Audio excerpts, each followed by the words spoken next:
هذا بدأ وضيال كورنتين جودجلين برنامج فينا نكوجه لنا وحبرشة دقمة تاريخية تلاح بالمكورين السويدينو وطمع دقمة تلاح الكيسي كتالا جغرافيا دقمة التاريخية تلاح وحي كتالا أما يعرف كبريكة كتالا دوحة وين جودن لو يقانو نقال جودن وحنا كتر سنتهاي قبل كسول وحيله هلادي بقول يشان يصدقاتن كيلومتر دنك بريكة كبرجنتهاي مقالة الأسعان ده حرونتا قبل كسول دنك كونفورنا وحي 8 كيلومتر وجرتا مقالة جروه تلاح ومقالة فعوين أو سوين لو حصصتو halgankii qaraaraha xoogagii daraawishad la galeen isticmaalkii reer galbeed inkastoo degmada taariikhdaasi lahi aysan wax mudnaan ah ka helin dowladihii kala dambeeyay ee dalka Soomaaliya soo maray ayaa haddana qurubta dadka Soomaalida aanay marnaba ka marnayn maqaamka qadarinta iyo maamuuska leh ay degmadu ku leedahay bulshada Soomaaliyeed هذا برنامج كانوا ينكويجنو حالها وحبرشة دقمة طلع أو ترى أرضه وحكبرتها سكولة ذا كلا دوان هذا لو قياسه لا يطبق ولا أرضي أي ترى وجوب بدن رجعتها دكسيده هو صدحة دوانا يا هذا التيفي عالمي الرويال الصومالي تيفي صابغ ذي دكسيده هو صدحة يسرع تريح أنا ومركز كهر مرة دكسيجا هو صدحة أو دنك بريكة جي على دقمة طلعها سكول كصدحة طلع وعاد اسمه يسوقه الرجال يجري علي سندي كسر بقولوا يلا بيه نحن كي xilligaasi oo lagu bilaabay 3 fasal waxana uu soo maray marxalado kala duwan dawladii militariga ahayd oo horkacayay Allaha u naxariistay Maxamed Siyaad Barre ayaa fasalo cusub ku soo korisay isla markaasina dardar gelisay tayada waxbarasho ee iskuulkaasi kadib burburkii qarankii Soomaaliyeed waxa socotiinta hawlaha waxbarasho ee daayarta reer Taleex la wareegay ajaariyada qurbad joogta ee reer Taleex oo xilligaasi ahaa ajaariyadaha ugu firfircoon ajaariyadaha ka soo jeeda deegaanada Sool Sanaag iyo Cayn xilligan ardaydu waxay taagan yihiin daawurka subaxnimo oo macallimiintu ay ku mashquulsan yihiin u koorgelida xaaladda guud ee ardayda caafimaad ahaan nadaafad ahaan iyo waliba ogaanshaha nashaadka iyo firfircoonida ardayga qadar jimicsiga kadib ayaa markaasi waxaa la guda gelayaa qiraa'ada qowlka Rabbi ee Faatixada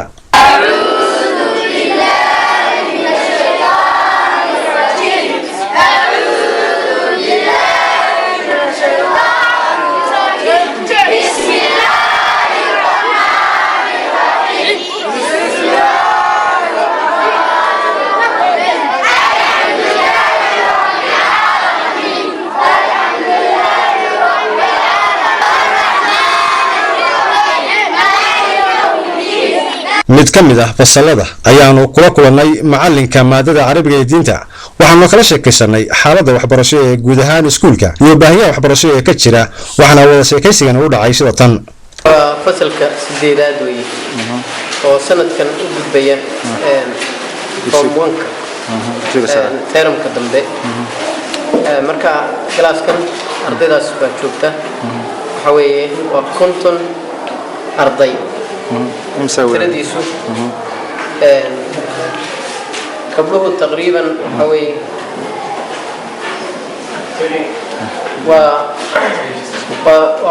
شنية طبعا قبله دوية ويلشوا حوالي شنية صدق ويل marka arday inta la weeyay teerabku bilgud baysa sidii maaragtay caadiga ahaydna waxa weeye wuxuu diyaar garoobay sanadkan imtixaanka eerarka sidoo kale macallin isagu markaasi la fahantiisa xilligaasi xiisada bartamaha kaga jiray ayaa waxa noo soo gashay inaanu qadar wax ka weydiino sida waxbarashadu uga socoto dugsigan waxay qaataan maadooyin kala duwan sida sayniska iyo xisaabta iyo language English social study Arabic iyo diin maadooyinka kala duwan ayay qaataan marka ardaydu numberkoodu sidaan hore ugu sheegay kalaasadu waxa weeyaan waa large class weeye tiradu way badan tahay fasalada sida darteed waxaan ugu yar classka iyo teachers ayaa kuma kaas ardayda ardayda fasaladu waa large class weeye waa 50% 40% qaar baa 60% students ay ku jiraan marka waxa isugu jiraan wiilal iyo gabdho ay ku kooban yahay fasalku waa fasalka grade waxa uu leeyahay weeye numberkoodu tiradu waxa weeyaan 45 arday marka la eego tirada ardayda dhigata dugsigan hoose dhexe ee Taleex iyo fasalada haystaan yani ma iska fidaa mise waxaad leedihiin wali waxa jira baahi loo qabo fasal cusub way jiraan baahi loo qabo fasal cusub hadda ardayda qaar jira geelka dambe aan soo celino way jiraan tirada macallimiinta oo lagu yar iyo fasalada oo yar labada maado way jiraan oo way ka jiraan dugsiga ka jiraan ma jira guddi ama board waalidiinta ardayda ah oo iskuulku leeyahay ها وجهه ونسيه ها وش قياس في عم بنوش قياس هدي أي تينا بهولين سلسلة مسؤول كل كلام مكا دور ويبيك قاتم ويكران جدا سي وجهه هذا روح على دافع حلقي مرترم كأما ترم كي ده واحد مدين لدافع أو لقلي ترم كي لبعض مركا لا سبر برضه وقت قال غلطين يدرس تاد بحسان يعني مسألة هذا وقت كافية ما يدكوا في الانباء هذي إن لو لما يشتروا بقاك تمام منهج سيلبس كان قالوا حقوق تنجريسية مقرشيسية هاي إن بلا سنة كده سكول فرية هاي وسكول قرشيسية هم تيب الباكرة إن لما بلو إلى لما هو وسكول شغل كي وقت وسكول بسكريسية هاي سكول كده فرية هاي سنة كده فرية هاي طبعاً بلود فرية هاي لما بلود وحوية فرية هاي marka tobanka bilood iyo maadooyinka aan qaadanaa masilbiska aan qaadanaa isku biskiraysan sida darteed waan ku rajaweynaa in aan ku kaafino silbiska inta looga hadlo waqtiga termka labaad iskuulku uu fureeyay diyaariyay أنا وحشتين ترى معلمين تيكويرين سكولك واحد ترى مادوين عن ولي الله هين المعلمين دقا way jiraan maadooyin aan wali loo hayn macnaha xisaabta oo kale waxa weeyaan in macallinka dhiga secondary schoolka ayaa baarti ahaan aan u siinay oo fadhiga hadda macallin kale oo fayka digreeyay dugsiga sare way jiraan oo ma garanaysaa marka macallinka kooskooda digreeyay hadda anaga maadada xisaabtu waa faykanti way banaan tahay cid macallin oo hadda macallinka u diyaar u yahay laakiin maadada hadda way qaataan oo ama macallinta kale ayaa saaya ama macallinta dugsiga sare ayaa asistan sahaan وسيسو كعوسة. محل باقي الشديد سجاريدا ديجان كان دقمة تلاح قربه كرقان هذه عن الباهي ده لانك عمره شباب. شاريدو دقمة تلاح أول يعني هو يعني سورة جريء سعسين تيجي تريتان كان تكسي كان وايد ويهدي أي يوم أي قعدت كان أي سعسين هو شيء السنة تسوى عن رنكها مصر ده سيك سواء نقطة أما يعني سل اللي جاي معلومين تقارته أما بدوجات أما قرط كره وحبرشة أنت وين نقعوا يعني هديرنا وحن وشينا أما كعسينا إن نلوسي دلالة أو معلمين تيجوا أقرب كره وحبرشة وحين نلوه الكريم لك ساعهم arday ka mid ah ardayda dhigta fasalka 8 waa fasalka ugu sareeya heerka waxbarasho ee dugsiga hoose dhexe ayaa ka warbixiyay maadooyinka ay ku qaataan manhajkooda waxbarasho sideed maado oo ma kala sheegi kartaa maxay kala yihiin carabi iyo diin English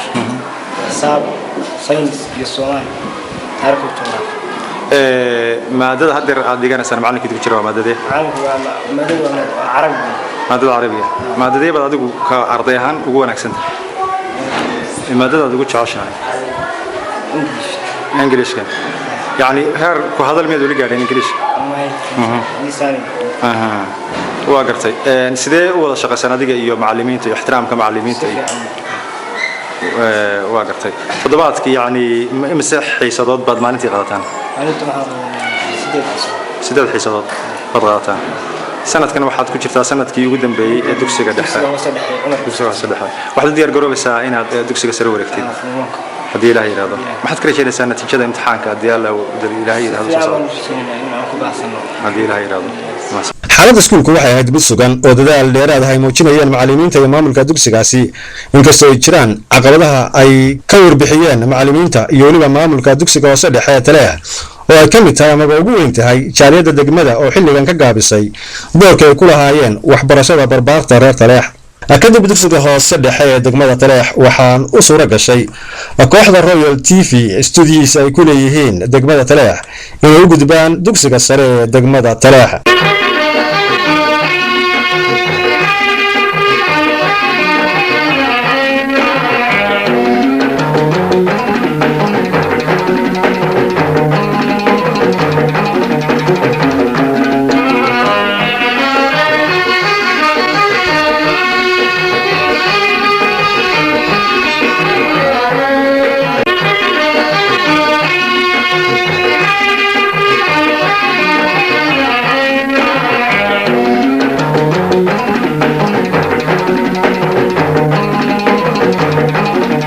dugsiga sare ee Taleex waxaa la dhisay sanadihii u dhaxeeyay 2004 ilaa 2005 waxaana hantida iyo kharashka ku baxayba ubadkooda u hibeeyay qurbajoogta reer Taleex ee ku kala dhaqan dunida dacaladeeda kadib dhismaha iskuulka ee sanadaha aan soo sheegnay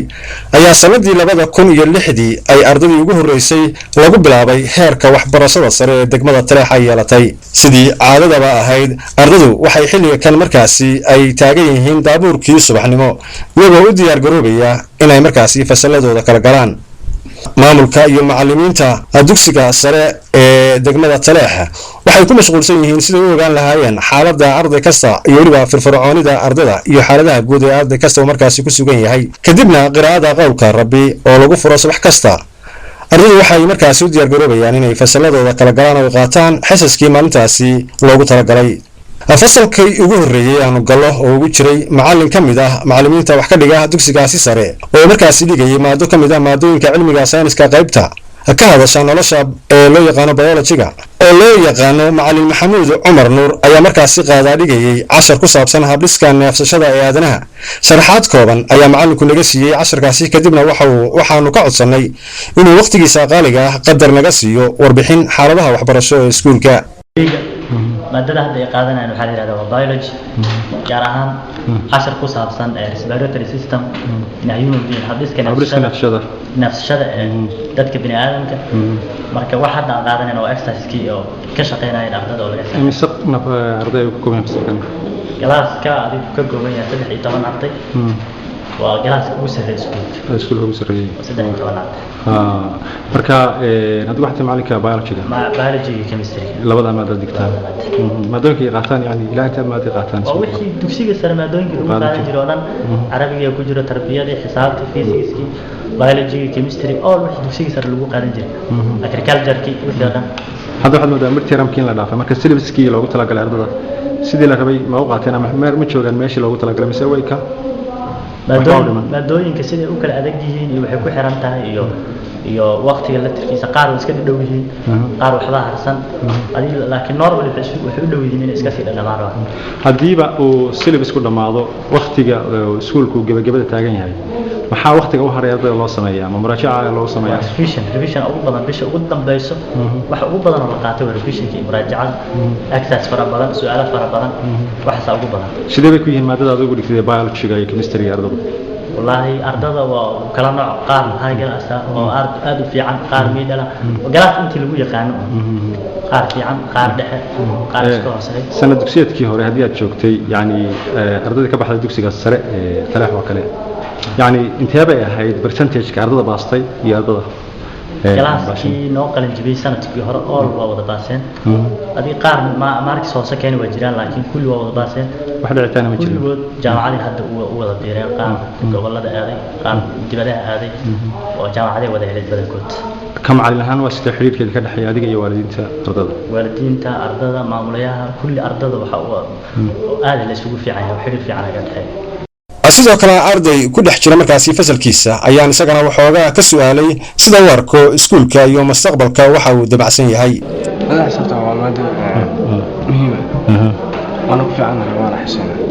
qaabka adiga iyo macallimiinta aad uga shaqeysaan yani waa sidee dadkiina waa noo shaqada macalinku noo shaqaa waa dhigaysana maqalada qaadana dabadna la isku noo shaqeynaa intee ma dad ka dhigataan baas leedahay yani iskuulka la soo koobaya إلى 8 مادة مركا معلمين تيوالو هايستان مادوين كورن معلمين والله هايستان سوما حد كرتينسا يعني ما دام هذا واحد جوجتان مر تيرمكي اما تيرمكي دحه امتحانك يعني محاسله نتيجه انت اللي كينسا بس لهدا يعني ان شاء الله انا بس قررت كان هذه لا يرادو مركا دمشق دكسك سري maxaa yahay yani hadafkaagu ma ina jaamacad dhigatid miseenaad ina jaamacad kullu dawlad xiisanaysa inaad noqotid ama injineerkana waatid hada mahadsantahay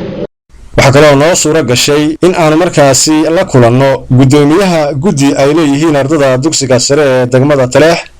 oo isagu ka mid ah ardada wax ka barata dugsigaasi sare ee degmada Taleex waxaana su'aalo ka weydiinay xaaladda waxbarasho iyo waliba caqabadaha ka jira qaadano iskuulka wamadooyinka qaato secondary-ga oo dhan hadii aad qaar lagu xistaa ma nagu sheegtay maadooyinka haddii aan kala tilmaamo sayniska saddexdiisa qaybood physics chemistry iyo biology maths carabi iyo tarbiya oo muhiim ah lagana maqnaan jiray sanadihii hore haddeerse buuxsan sanadkan agriculture iskuulada qaybtooda lagu qaadan oo macallin khibradna aan u leenahay iyo Soomaali oo haddeer isaguna naga yar maqnaan sugayno maadooyinka kale oo lagu qaato iskuulka way dhanyihiin marka la eego tirada macallimiinta waxay idin dhigtaa iyo syllabuska aad ku qaadataan oo aad u tiro badan ilaa 10 maado yani ma dareemaysan baahi inay wali sii jirto dhanka macallimiinta طبعا ها لكن وين أنت سيدي خير سكول كم حصل مرتين إن لو قلت لبنا ما دو كلي أي أرض يوسف دي حضرنا جامعة عمود يجران أنا سنة كأول نصيبنا أيام كبيرنا أنت سومر سكول كان هذا الرفع عن يقصي كسي موضع هذي وقصي سعود السودان إحنا لو بدرو تاسو يسوي تغرب بشوكته كعندك كويس سكول كان حصدها وحمقا وأنا تبينه way jiraan laakiin waxaan ka soo kama karin maadaama muhiim ah ma jirto maadaama hadar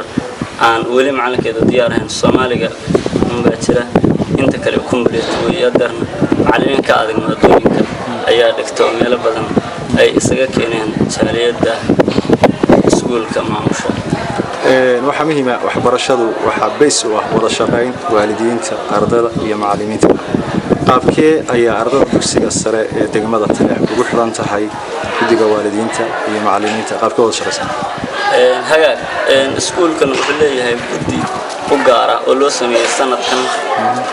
ardayda macallimiinta wada shaqaynta iyo waalidka ardaydana waa u dhex guddi odayaal ah way jiraan xiriirka iskuulka wuxuu marayaa inta iskuulkan furnaa markii ugu fiicnaa baa la oran karaa sababtoo ah waxay jirtaa arday khilaafaadka u dhaxeeya ardayda wala waayeen ardayda hadda wada weyn taayeen secondary ayaan ay isku badhicin laakiin sidaas oo jirtana ardaydu waxay leedahay urur ka shaqeeya wada shaqaynta ardayda iyo wixii waa binaadni soo dhaxgala oo khalada sidoo kale macallimiinta ayaa iyagu group gaar ah فمستر مولبي وليه كلاس وليه فمستر كيسة معمولة وعن طبعا لو مقعدي أيامي قدميس طبعا وحبرشة هذا حل كانت كتيرتان وحبرشة دي دكسي السرع وما دون كساينتيفيكونا أي كتيران ساينتيفيكونا كامارمو قلب عصري والله بروتري وكميدي هاي شيء بارك iyo library ama qayb akhriska warda wax ku akhristaan labada qaybood ba waxaad mada iskuul keenay ku maqan yihiin ودريمسان باهيداسي طبعا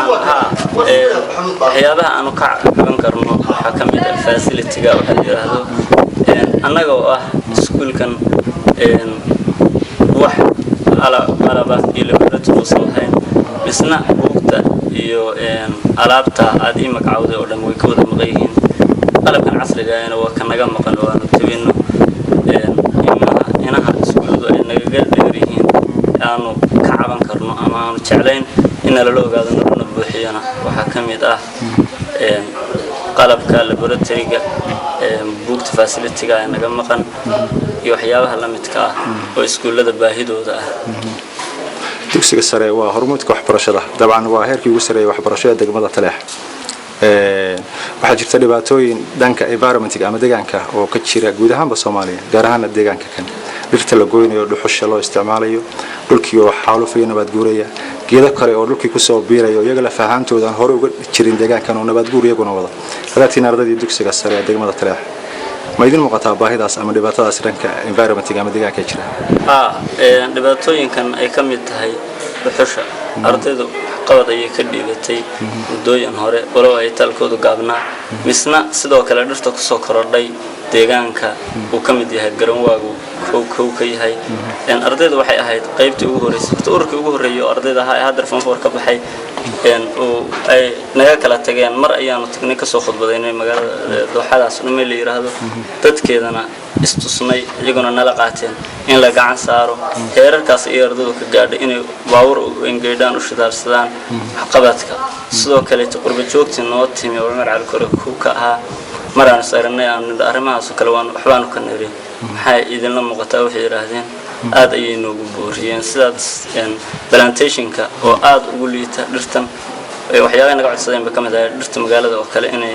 wada wareejino guri walba lagu horbeero wacyigelinaha noocaas oo kale wacyigelinta populationka communityga inaanu kaalin ka ciyaarno arrimahaasna waanu fulinay in badan si sanitationka aanu meel uga soo hadhnay markaad ka hadlayno dhanka deegaanka dugsigeena sare aad wax ku baranaysaan dhir male dadkii ardadii sare dugsiga sare yani midan subaxdii ama marka aad indhaha soo kala furtaan u baahnay inuu dhihino ay qabtaan wax cagaaran maxaa sidii ka hortaagan inaad iskuulka dhir ku beertaan dhirtii iskuulku oo hoos u dhac ku yimi 3 dangeed 4 bay ahaayeen ka muuqata waxay ahaayeen dhir gacanta aan ku hayno khamiis walba hagaajino shirka intii lagu qabtay dhirtii ay soo gaadhay daryeel xumadu haddeerna waxaan jeclahay inaanu plantation cusub ku sameeyno haddii aanu hirgasho inaanu kuwii horena way on yare dayacmeen mooyee aanu dardar gelino ayaanuna u gudbino magaalada oo bilicda magaaladu ay ahaan lahayd dhir ayna ka maqan tahay arrintaasna aanu aragnay ka arday ahaan si aanu aaminsanahay inaanu ku soo kornin karno maadaama dadka la eeganayo nahay wax badan oo populationka ay naga daydaan aan rajay waxaan taasi noo xigtay inaan gallo fasal ka mid ah fasalada dugsiga sare ee Taleex oo xilligaasi uu ku jiray macalinka maadada xisaabta oo loo yaqaan macallin Cabdiraxmaan Xuseen Ducaale waxaanu muddo kooban kula yeelanay xog waraysigan fasalkan waa arday levelka uu yahay form 2 secondary-ga Taleex markaas waxay qaataan hay'adan maadkiisa ka qaadanayaan waa termkii labaad baa bilaabmay hadda ku jirnaa waxay marayaan waa way ku fiican yihiin ardayda waxbarashada aad bay u fiican waa arday ku dadaalaysa especially in maadadan maxay maadkiska ardaydu aad bay u xiiseeyaan inkastoo maadooyinka oo dhan ku dadaalaan arday waxbarashada jecel yihiin saa darteed chapterka hadda marayaana waa inequalities weeyaan chapterkaas waa ardaydu aad ugu fiican yihiin marka way ku dadaalaan tirada ardada fasalka dhigata ardayda fasalka dhigatay waa 25 students 25 arday marka maadada xisaabta waxay kamid tahay maadooyinka dabcan ugu adag marka laga hadlayo maadooyinka ugu adag bay kamid yihiin marka la eego uguna interest badan ee ardaydu aad u xiiseeyaan haddii kugu adkaatana maxay ahaydaan dhaqan ku dhibaataynaysa haddii aad fahantana maadooyinka kale oo dhan hogaaminaysa ayaan odhan karnaa maadska mooyee maado kale oo dhigtay ma jirtaa waxaan dhigaa physics-na waan bixiya labada maado physics iyo maths marka ardada dugsiga sare oo dhan baad u dhigtaa mise fasalka labaad ee dugsiga sare ardada dugsiga sare oo dhan waan dhigaa oo 1 to 3 muddo inta lag baad ka shaqeynaysaa dugsigan Taleex waxaan ka shaqeynayaa 2 years 2 sano sidoo aragtaa ardada iyo wada shaqeyntooda iyo macallimiinta iyo waalidiinta degmada Taleex aad bay u fiican si fiican bay iyo maxay uga shaqeeyaan qofka waxbarashada markuu jecel yahay ee uu soo dhaweynaya macallin iyo maxay casharkaba marka waa arday waxbarashada danaynaysa oo soo jeeda bayna ku dadaalaan soo dhaweyn fiicanna waan kala kulannay ugu dambeyntiina maamulaha dugsiga sare ee degmada Taleex Ismaaciil Cabdi Xirsi ayaanu ka codsanay bal inuu warbixin naga siiyo xaaladda iskuulka caqabadaha ka jira iyo sida loo gudbi karo waxaana waraysigu u dhacay sida tan horta iskuulka waxa la aasaasay 2000 iyo iskuulka waxaa dhigtaa 70 arday macallimiintuna hadda waxaan ku nahay 5 macallin ayaan ku nahay oo maaha kala haysta maadooyinkii motor iyo minor bay labaduba dhigaa macallinka uu dhigaa labada maado waa dhigaa tii motorka waxa iyo tii minorka waxa as education college marka saasan macnaha waa arrin ma garanaysaa ka wada shaqeeyaan jaaliyada community degmada Taleex iyo guddiga waalidiinta iskuulkan waxa asaaskiisa ugu horeeyay maadaama ardaydu ay kala kulmeen dhibaatooyin xagga maartay iskuulada ay u aadayaan gobolada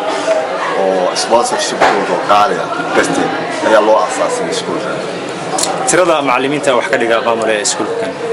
waa imsa macallin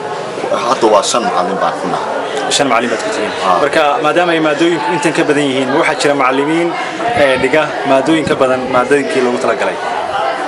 waa jiraan siba anigoo kale waxaan dhigaa 3 maadaan dhigaa oo kala macnaha maadooyin maadaama ay jirto way aragnimadayda in badan aan soo shaqeeyay oo Kenya oo kale waxaan ka soo shaqeeyay 3 sano oo dugsiga sare marka khabiir baan u ahay xagga luqadda maadada history oo kale baan ugu daray ardada macnaha inkastoo ardadu ay inta badan iskuulka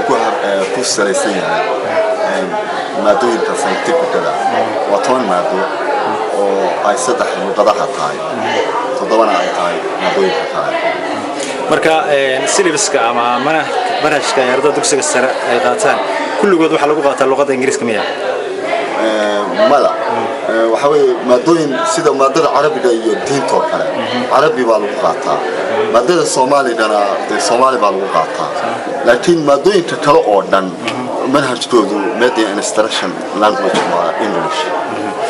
marka la eego baahiyaha kala gedsan kulli waxa jiri kara caqabado maxay yihiin caqabadahaas leedahay xilliga kan way hortaagan yihiin ama way soo wajihi karaan dugsigan sare adigu aad maamulaha macalinka ka tahay arrimo xagga community-ga degmada ka dhaxdhacday darteed caqabad way ku noqon kartaa sponsorship-ki macallimiinta dhinaca salary-ga oo kale ay bixin jireen jaaliyadu arrinta noogu dara hadda waa tan sponsorship-ka salary-ga iyo waxyaalo la oran karo dhinaca materialka oo iyada xalkeedu ay noqon karto mid aan iska kaashan doono wasaaradaha marka la eego iskuulku waxa jirta inuu u baahan yahay agabkii waxbarasho marka waxbarashada ay gaadho heerka dugsiga sare sida library ay ardaydu wax ka akhristaan laboratory ardaydu wax lagu baro miyay idin dhameystiran yihiin agabkii waxbarasho iskuulku u baahan laboratory AT waxay keentay qayb ka mid ah inkastoo dee anigu hadda waxaan ahay maamulaha actina maamulihii waa yara xanuunsan yahay materialka dee waxaa aad uga warhayay maamulihii hore oo yara xanuunsan laakiin way jirtaa ATdu inay naga caawisay dhinaca laboratoryga oo ayna siiyeen qalab waxaa kaloo jira library-ga waxaan ka soo qaaday anigu shakhsi ahaan library-ga resources-ka garowe buugaag textbook ay ardaydu ka akhrisato way yar yihiin laakiin dee waa wadan kana waa khasbanaynaa taas tan ugu dara hadda waa tii marka hore aan taabtay muddo intee leeg bay dugsiga waxa jirta yani ina la dhisay dhawaan la dhisay jaaliyaduna ay dhistay sida lagu maqaala ay qayb ka ahayd marka intee lod ayaa ilaa iyo haatan ka qalin jabiyay iskuulka hal lod baa ka qalin jabiyay lod baa hadda ka qalin jabiyay oo sanadkii dhawaataa 2012 sanadkii dhawaataa iyagoo hadda jaamacad bay wada dhigteen jaaliyadda ka shaqaysay siday jaamacad u geli lahaayeen qaarna dee yaamihii dhawaataa nasiibkooda waxay heleen Turkiga scholarship oo ilaa arday xooga 6 arday talax ka muuqato hagaag marka la eego tirada macallimiinta aad haysataan iyo maadooyinka la dhigayo sidaas sheegtay waxa jirta baahi dhanka macallimiinta yaad isleedahay baa yani idinka dabooli kara baahida dhanka macallimiinta aad qabtaan oo yani soo jeedinaysan codsi annaga hadda maartay ma haysano taaliyada maahane ma haysano dee waxa dhinaca naga caawiya salary-ga macallimiinta ama baahida macallimiinta dee jaaliyaduna xaaladda hadda la soo kala qaysan degmada macnaha degmada ka timi xaq macnaha marka taasi way xalismaysaa nimankaas jaaliyadda ayay ku xiran tahay inay magalaysaa naga daboolaan oo sidoodii u sii wataan oo aysan tixgelin xaaladda maartay hadda maartay dhacday kayska way inay tixgeliyaan ardadooda mustaqbalka aan rabno inaan ka soo saarno jaamacad heer jaamacadeed macnaha waa u dadaalno macallimiintayadu maadooyinka mojar aan minor subject-ga si fiican bay u dhigaan waa niman la soo xulay oo jaaliyaddu ay soo xulatay iyadoo adeegsanaysa guddiga waalidiinta markaa degmada ka dhisan door intee leeg bay ku leeyihiin dadka gudaha hadday ahaan lahayd waxgaradka iyo ganacsatada magaaladu waxbarashada deegaanka aad iyo aad way shaqeeyaan runtii inkastoo dhibaato iyadoo ka dhacday ay xogaa kala qaqaysay laakiin way jirtaa waxa weeye si fiican bay uga qayb qaataan iyagoo wada jiraan معناها وحا أركينا مالين والبا ونوجي ماذا ونقع ويان أرضا مارتي وذكركوها وحتى ووجه دا مارتي أرضا سيو اللي بيسيه أنا هجينو فوق صوتاتين سيو وحبر شيء ودقيق قاعدنا أيام هو أرضا نقع ويان أرضا ونلص على FBB لكن جالية ديبان حتى حولا كسكو waxbarashada iyo manhajta ay ardaydu ka qaataan dugsiga sare ee degmada Taleex ma jiraan wax kale oo activity ah ama nashaadaad ah oo iskuulka gudihiisa lagu sameeyo hadii aan lahayd sport iyo wax kale ardaydu dalabtay baan waxaan ku dhiirigelinay inay sameeyaan ciyaaraha maarta sida kubadda cagta inay ciyaaraan sida wiilasha laakiin anu waxaan ku dhiirigelinaa waxaan ku dhiirigelinaa waxbarashada ay ka mid tahay diinta islaamka inay quraanka dhigtaan inay macadka shariicada islaam ay bartaan waxaan ku dhiirigelinaa inay bartaan maarta translation Quran taasoo muhiim u ah runtii waxbarashadooda ka caawinaysa xagga maarta reality-ga waayo science waa practice kana waa laboratory wax ku salaysan wuxuuna ka yimid diinta islaamka aqoonta dhan diinta islaamka ku salaysan tahay su'aal ba jirta yani muhiim oo ka baxsan fiilka kan dugsiga sare aan joogno waxa tahay macallin biology wax ka dhiga environment-ga iyo deegaanka dhibaato badan baa ka jirta oo waxa jira xaaluf iyo nabaad guur waxa jira dhir kale oo deegaanka ku soo kordhaysa oo dhirtii hore ama geedii hore deegaanka u jiray nabaad guur ku haysa ardayda ma ku wacyigelisaan in ay environment-ga ama deegaanka ilaalintiisii qayb kala qaataan syllabuskiina sama ku jirtaa syllabuska iyada waa ku jirtaa qaybdan oo environment-ga oo chapter dhan oo ecosystem la yiraahdo casharada ardaydu qaataan aad bay ugu faraxsan yihiin ugu qanacsan yihiin laakiin institution-ka ka jira degmada tan khaatimo ka hor waxa wuxuu ahaa iskuulka kale oo education ma jiro another institution sida institution-ka maxkamadaha degmadu ma laha institution-ka booliska degmadu ma laha institution-nadii kale ee muhiimka u ahaa sida cashuur qaadayaasha degmadu ma laha waxa weeye haddana waa lagu tilmaamaa qolooyin baa tilmaantay sida Puntland oo Somaliland midna kaba ay qayb qaadan inay wax ka dhisaan hawlaha iyaga waxa wax qaban lahaa ama ka hortagi lahaa arrintan environment-ga ama environmental preservation huwa security-ga waa booliis waa ugu horeeya iyo maxkamadda oo la saari lahaa dad midna ma jirto waxaa qaad u jeedinahay jaaliyada deegaanka Taleex ee ku dhaqan qurbaha oo oran lahayd ka qabta dhanka waxbarashada degmada Taleex waxaan u jeedinayaa reality macnaha jaaliyadaasi aad bay u fiican yihiin muddo badan bay waxbarashada wadeen primary education iyaga waday iskuulka dugsiga sare high school iyaga bilaabay iyaga dhisay macallimiinta iyaga bay galeen jireen lacagta sii jiray in waxaan ka codsanayaa dhammaantood inay arrinta waxbarashada sii wadaan oo aysan macnaha tixgelin waxyaalaha minorska ah ee dadka beenta u sheegaya oo lagu tilmaamo politikada وإنه معناها يستاجان سي وحبرشة أرضا وجودي هيجنين لهاي وحبرشة هي بدني كرتا كيومينيتي أرضا هدي أي هاي سكول كوضع بحان ونلينت حتى صوت عيسى لما أنتو سامين بيتي على نسا ترانسفورميشن هان كيومينيتي وبدني كرتا وحين نقول كران ضد أقوال degmadana way dhisi kartaa marka waxaan oran lahaa jaaliyadu waa inay ka qayb qaadataa sidoodii hore u wataan oo ay sponsorship-kii lacagta ay bixin jireen macallimiinta sanadiiba ay sii wadaan haddaba dugsiga sare ee degmada Taleex oo aan ku soo qaadanay qayb ahaan barnaamijkeena waxbarashada oo ku soo bandhignay xaaladda waxbarashada iskuulkaasi ayaa inta badan hadallada ama hadalhaynta ama caqabadaha ay markaasi ka sheeganayeen maamulka iyo macallimiinta wax ka dhiga dugsigaasi ay ahayd jaaliyada degmada Taleex oo horaantii iyagu ahaa kuwa dhisay isla marhaantaasina gacanta ku hayay arday wax ka barata dugsigaasi sare oo muddooyinkii ugu dambeeyay dadaalkii looga bartay aanay meesha ka muuqan